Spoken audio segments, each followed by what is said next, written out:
welcome to Tabor Talk. So, happy Mother's Day.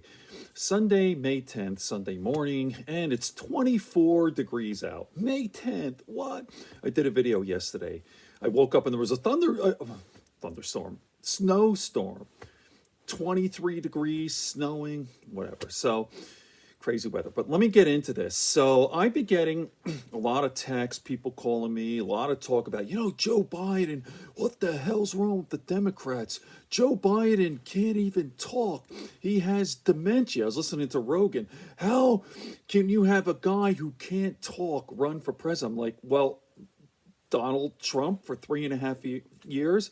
Listen, I don't care if you have somebody who's full-blown Alzheimer's or someone on life support is better than Donald Trump. Smarter even. A rock. Okay, now look at this. I am just going to play a clip. Trump talks about testing. Now, Trump has said a lot of dumb things. Like, I've been recording these and doing these videos, but this has to take the cake. Watch. Can you bring us up to speed about the member of the vice president's staff who is now tested positive for coronavirus? This is now the second staffer in the West Wing. Yeah, well, I don't know much about it. Does anybody want to talk about it? She's a wonderful young woman, Katie. She a wonderful young woman. Very good for a long period of time, and then all of a sudden today she tested positive.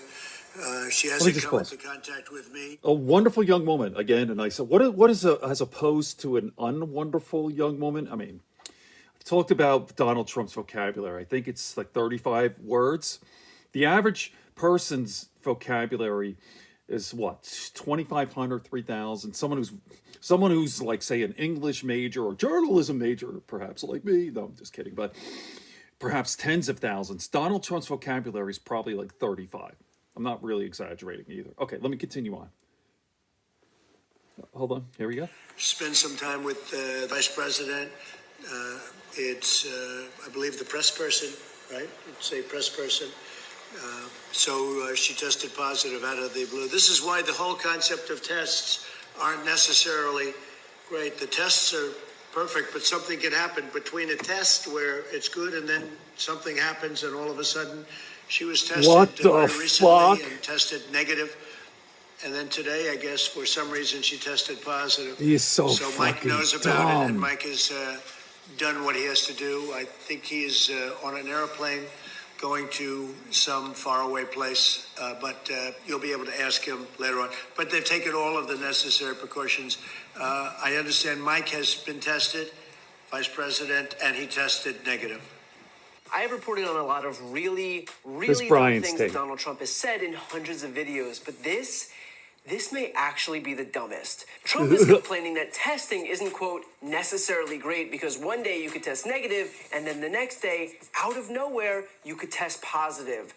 Now, literally no one with a functioning brain needs to hear this, but this scenario is the exact reason we need frequent testing. Exactly. At any moment, someone could contract the virus, and being able to isolate that person immediately is the difference between letting it spread uninhibited and stopping that person from giving it to anyone else. On a large scale, it's the difference between a nationwide outbreak and getting the virus under control. In effect, Mike Pence may very well owe his life to the practice of frequent testing. Yep. And so clearly, Trump's takeaway here is that they, quote, aren't necessarily great. Okay. I honestly cannot tell if he's incapable of basic logic or just wants people to die. The simple fact is it's just, I can't believe this man is president, leading the country. I mean, it's just... So when I get a text like Joe Biden, what the fuck? I mean, you could fucking Karen Ann Quinlan. Those of you who, I'm older than a lot of people out there, but Karen Ann Quinlan, who was on life support. So it's real bad. That's the dumbest thing I've ever seen. Okay, happy Mother's Day, everyone. Good friends, good books, and a sleepy conscience.